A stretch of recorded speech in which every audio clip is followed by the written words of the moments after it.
Hello sunshines, this is Shauna, CreativeStitchNDiva, and I'm your Graphghan queen, here to bring you some more Graphghan tea.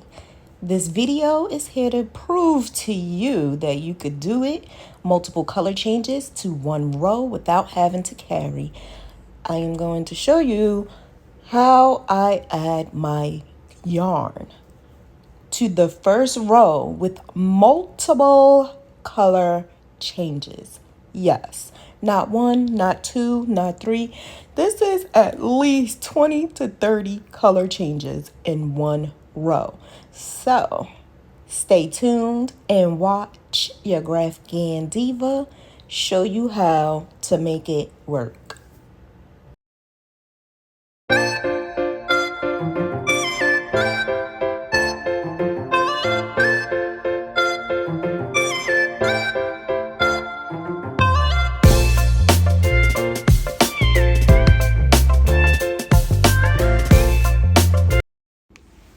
Okay, so now we're going to start with the row 1. I did the foundation row and I did 3 rows of just plain purple. It depends on your graph. If you have a graph that starts on the foundation row, I do have a video for you to watch for that.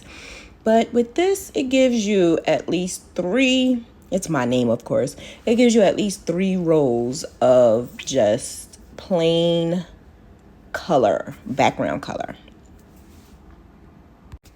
So after I separated all my yarn based off of each color changing, each color change, it starts from the background and then it starts with the first 3 of the green, then it's 7, 3, 1.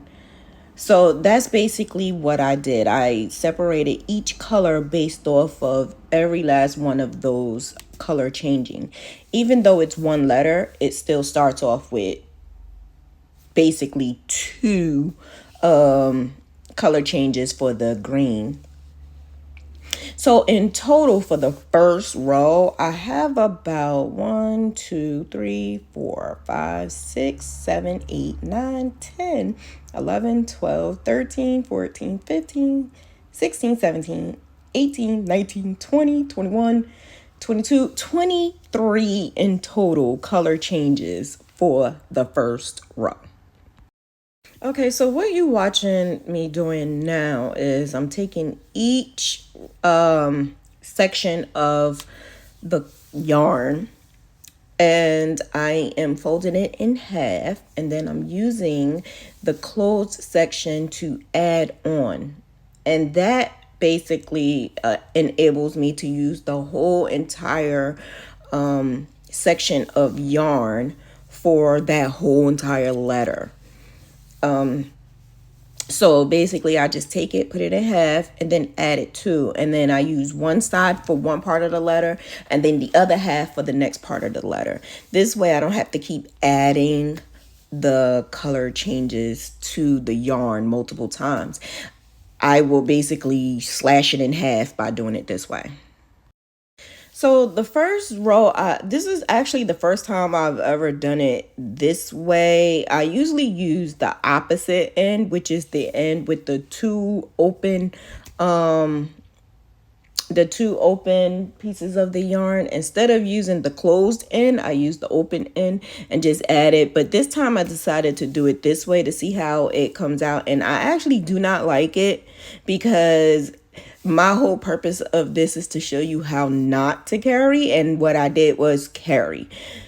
And it's only in the areas where I had with it the letter A, N-N-A. It's 7 rows. It's basically 7 squares in between. So that means I would need to change to from the purple to the green, and it's going to be 7 squares. So it defeats the purpose of me telling everyone, do not carry your yarn more than 4, maybe 5. I did it for 7, but I kind of sort of did in and out, and I don't really like it, but It's only going to be for that one row. So it's only for that one row. If I want, I could change it, but that's the only part I didn't like about this video, and I didn't want to start it over. I wanted you to see what I did, to see if this is something you would want to do. But this is honestly something I don't do. I usually use the opposite end, which is the open end of the string. So now I'm getting closer to the end where I am adding the, I believe this is the H of the name. And so I'm going to add the three. Yeah, I'm going to add the 3 stitches for the H, and then it's 5 in between, and then another 3 for the H. And then I'll move into the background color and the green for the S, and then we're finished for that row. But that's basically what I'm doing now. I'm just adding the H. And if you notice, I started from the bottom on the right side, and then I worked my way over, starting from the A, and then ended up with the S.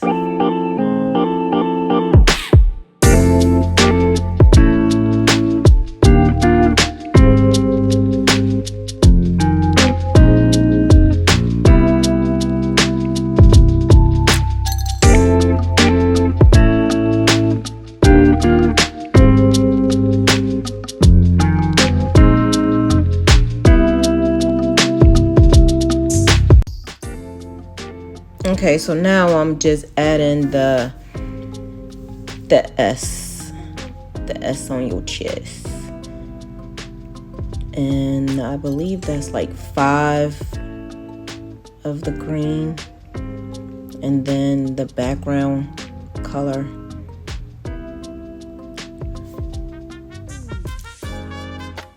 Okay, so now the first row of color changes are done. As you can see, I have each one line up to the name.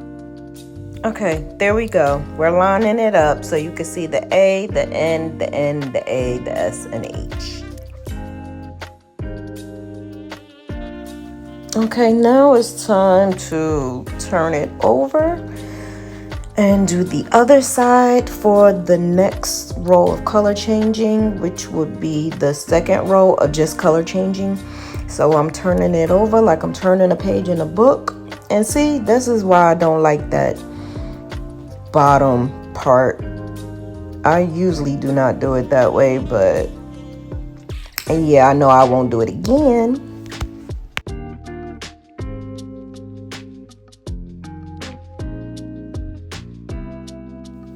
So the second row of color changing will be so much easier because all of your hanging strings will be right there waiting for you. So when it's time to change your color and add the next color change, it's right there for you because you already have it already set from the first row.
Okay, now we're heading back down to where the N and the A is, and I am doing the color change as I go.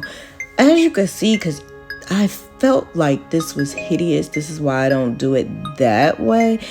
I'm trying to hide those little skip lines down there. Look like little Pac-Man lines. I don't know. I don't know why I did that, but I just wanted to see how it would work or how it would come out. But it actually defeats the purpose of me saying do not carry. So yeah, I would scratch that out, and instead of doing it the end of the closed end, I would do it the opposite end where you have the two strings and just add the two strings. But you know, I'm still doing my thing, practicing and learning and practicing.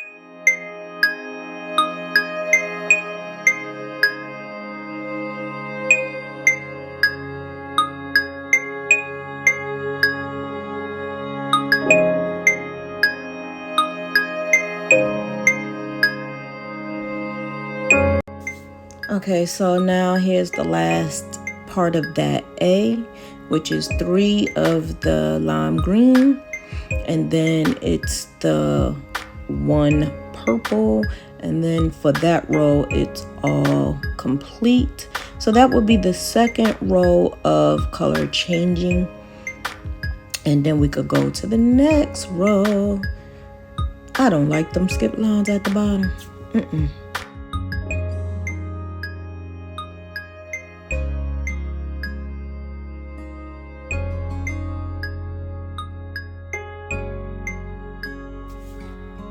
So it's coming out, Shauna. It's all coming out looking good. Right now I'm just being a little bit extra and showing you how everybody keeps saying when you have them hanging strings and it tangles up so quick. I'm just being just showing off a little bit, showing you how those strings are not tangled, boo. You turn it around like you're turning a page in a book, and then you turn your work back over like you're going back to the previous book, and then your strings won't get tangled. Yes, I'm not saying it ever won't, but having bobbins, that's not for me. So if you want bobbins, you use bobbins. That's absolutely, I used to use bobbins, so I'm not hating on bobbins. I just don't like it. But as you can see, yeah, there's no strings that are bundled up, tied together. I'm doing pretty well. I think I'm doing pretty well.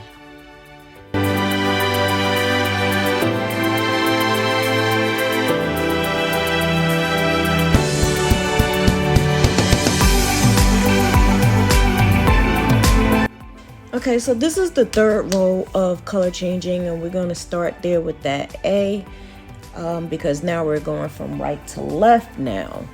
And this changed up a little bit, but it's the same thing. As long as I follow the graph, it works out pretty well, and it's not bad at all because your strings that are there already, it's there. You don't even have to worry about adding anything else. So this is why I set up my strings the way I do when I start out like letters or multiple color changings in one row. That's why I do it that way.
Okay, so that's the end of this row color changing.